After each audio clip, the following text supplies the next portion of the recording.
이스라엘과 하마스 간의 전쟁 발발 46일 만에 이스라엘이 현지 시간으로 22일 이 하마스에 붙잡힌 인질 약 50명을 돌려받는 것을 조건으로 이 하마스와 4일간의 휴전에 합의했습니다.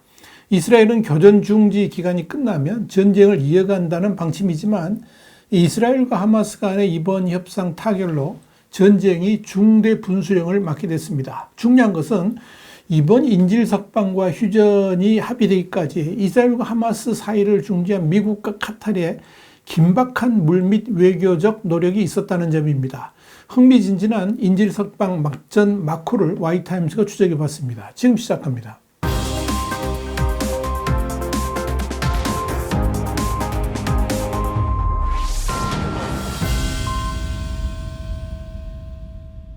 로이터 통신은 현지 시간으로 22일 이스라엘 정부는 하마스가 약 50명의 어린이와 여성 등을 휴전 4일간에 하루에 10명씩 단계적으로 풀어주기로 했으며 추가로 인질 10명을 석방할 때마다 휴전 기간을 1일씩 연장하기로 했다 그러면서 전격적으로 일시 휴전과 인질 석방에 협의하게 된 때에는 이스라엘과 하마스 사이를 중재한 미국과 카타르의 긴박한 물밑 외교적 노력이 있었다라고 보도했습니다. 하마스가 억류한 인질 50명을 1차로 석방하게 되는 과정을 보면 흥미진진합니다. 미국 정치 전문 매체인 팔리티코는 현지 시간으로 21일 지난달 7일 하마스가 이스라엘을 기습 공격해서 약 1200명을 살해하고 수백 명을 납치해간 후에 카타르가 인질 문제를 논의하기 위해서 미국과 이스라엘의 소규모 조직을 구성할 것을 제안했고 이 조직이 이번 인질 석방에 결정적인 역할을 했다라고 보도했습니다.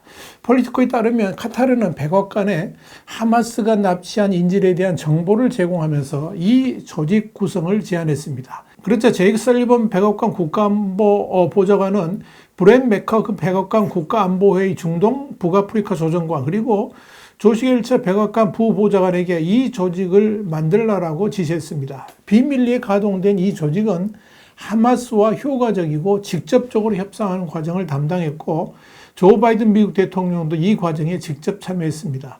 바이든 대통령이 이스라엘의 네타냐후 총리에게 인질들의 일부 석방과 휴전을 강력하게 요구하던 때가 바로 이 시기였습니다.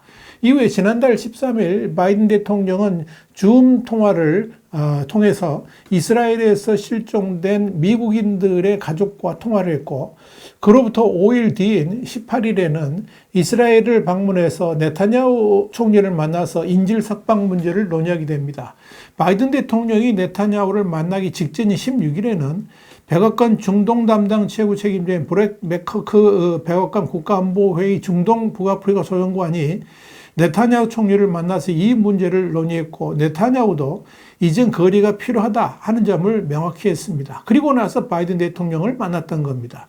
이렇게 바이든 네타냐후 회담으로부터 닷새 뒤인 같은 달 23일에는 하마스에 억류됐던 미국인 인질 2명이 석방되면서 이 비밀 조직이 더 많은 인질의 석방을 끌어낼 수 있다는 희망이 생겼던 겁니다. 마쿠에서 복잡한 협상 과정이 이어졌고 여러 요구와 메시지가 카타르 도하에서 이집트 카이로를 거쳐서 가자 지구로 들어갔다가 나오는 일이 계속해서 반복됐습니다. 이런 비공개 외교의 결과로 하마스가 결국 인질 50명에 대한 정보를 제공하면서 바이든 대통령에게 이들을 석방할 수 있다는 신호를 보냈습니다. 사실 네타냐후는 미국이 본격적으로 인질 석방과 휴전 제안을 하기까지 휴전 가능성을 일축하면서 가자지구 지상지원 규모를 확대했었습니다. 그러나 사태 초기에 이스라엘에 대한 전폭적인 지지 방침을 밝혔던 미국은 가자지구 민간인 인명피해 급증으로 국제사회의 비판이 커지자 이스라엘의 군사행동을 자제하라는 압박의 강도를 높였습니다. 실제로 미국은 지난 3일 이스라엘을 찾은 이 토니 블링컨 국무장관을 통해서 네타냐후 이스라엘 총리에게 인도적 차원의 일시적 교전 중단을 공식 제안했습니다. 그러나 당시 네타냐후 총리는 블링컨 장관을 만난 직후에 우리 인질들의 귀환을 포함하지 않는 한 일시적인 휴전을 거부한다라고 선을 긋고 그래서 미국을 머쓱하게 만들었습니다. 네타냐후 총리는 이후에도 휴전이라는 단어에 대해서 사전에서 완전히 삭제돼야 된다 그러면서 강경 일변도였습니다. 그럴수록 카타르와 인질 석방을 진행 중이던 미국의 압박은 거세졌습니다. 결국 네타냐후 총리도 21일 협상과 관련해서 조만간 좋은 소식이 있기를 바란다고 언급하면서 사정 변경을 예고를 했고 곧이어 강요 회의를 소집했습니다. 매슈 밀러 미 국무부 대변인은 21일 이번 무력 충돌로 너무나 많은 팔레스타인이 희생됐다 그러면서 우리는 더 장기간의 교전 중지를 원한다. 우리는 더 많은 인도주의적 지원이 가자 지구에 들어가기를 바란다라고 거듭 촉구를 했습니다. 협상 막바지 단계에서 미국은 인질 석방 규모를 늘리는 데 역할을 한 것으로 알려졌습니다. 이스라엘을 채찍과 당근으로 설득한 셈입니다. 그러나 인질 석방과 관련한 협상이 막바지 이르면서 여전히 난관은 남아 있었습니다.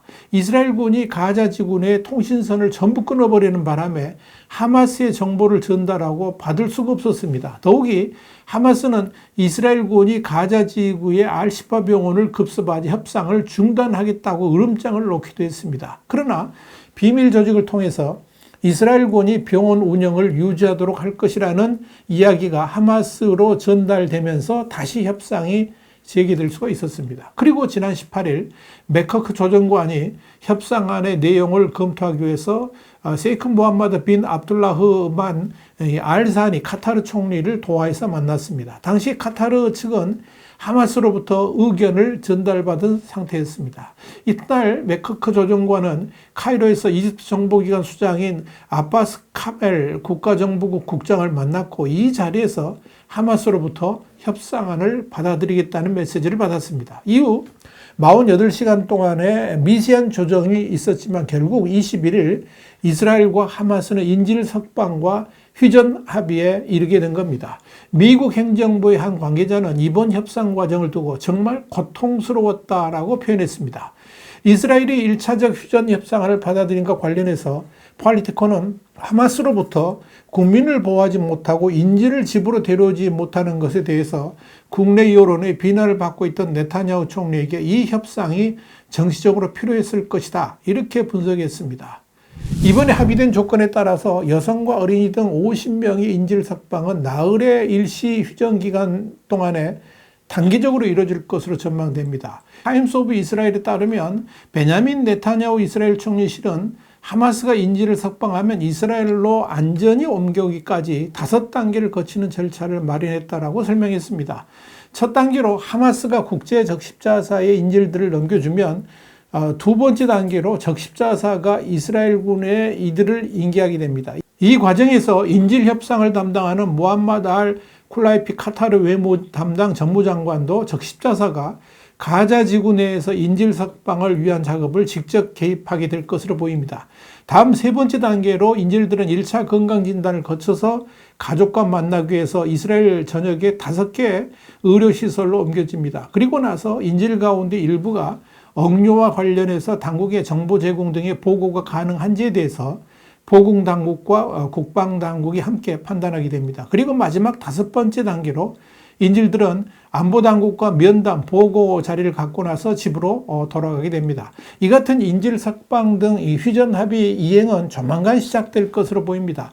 인질 석방 개시 시점과 관련해서 AP통신은 미국 백악관 고위 당국자를 인용해서 인질 석방이 모든 협상 당사자가 승인한 지 약 24시간이 지나서 시작될 것이다. 이렇게 전했습니다. 이스라엘이 강요 회의에서 인질 석방과 관련된 협상안을 이날 승인을 했고 몇 시간 뒤에 중재국인 카타르 정부도 협상 타결을 발표했습니다. 이에 따라서 현지 시간으로도 늦어도 23일이면 순차적으로 인질 석방이 진행될 수 있을 것으로 보입니다. 이스라엘과 국제사회는 이번에 합의된 50명 이외에도 인질이 추가로 풀려날 수 있기를 기대하고 있습니다. 이날 이스라엘 정부는 휴전안에 대한 내각 투표 이후에 낸 성명에서 하마스가 추가로 인질 10명을 석방할 때마다 휴전 기간을 하루씩 연장하기로 했다 그러면서 인질 전원을 집으로 데려오겠다라고 거듭 확인했습니다. 그러면서 이번에 승인한 협상안이 이러한 목표 달성의 첫 번째 단계다 이렇게 강조했습니다. 이스라엘 정부에 따르면 가자 지구에 억류 중인 인질 약 240명 가운데 미성년자는 9개월 아기를 포함해서 33명이고 여성은 최소 62명 정도인 것으로 파악이 됩니다. 뉴욕타임즈는 팔레스타인 수감자 인권단체인 아담미르를 인용해서 이스라엘에 구금된 팔레스타인 미성년 남자가 약 200명이고 대부분이 10대 청소년이라고 전했습니다. 여성은 75명이고 10대 여자 청소년은 5명입니다. 이는 지난달 7일 전쟁 발발 이전에 미성년 남자는 150명, 성인이나 미성년 여자는 30명이었던 것과 비교해서 급증한 건데요. 대부분 이스라엘에 대한 항의 시위, 또 이스라엘 정착민들의 팔레스타인 공격에 따른 충돌로 체포된 것인데 대부분 요르단강 서안에서 나왔습니다.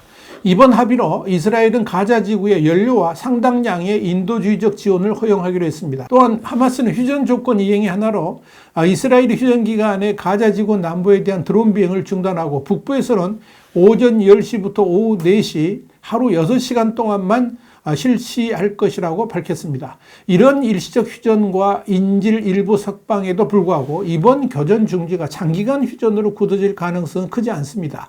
네타냐후 총리가 이끄는 이스라엘 정권은 하마스 토벌전을 마무리하겠다 하는 의지를 계속 천명하고 있기 때문에 그런 겁니다. 네타냐후 총리는 이날 합의안 승인 여부를 결정할 강요회의에서 우리는 전쟁 중이고 전쟁을 계속할 것이라 그러면서 우리가 우리의 목표를 달성할 때까지 전쟁을 계속할 것이다, 이렇게 밝힌 바 있습니다. 와이타임 정세 분석이었습니다. 감사합니다.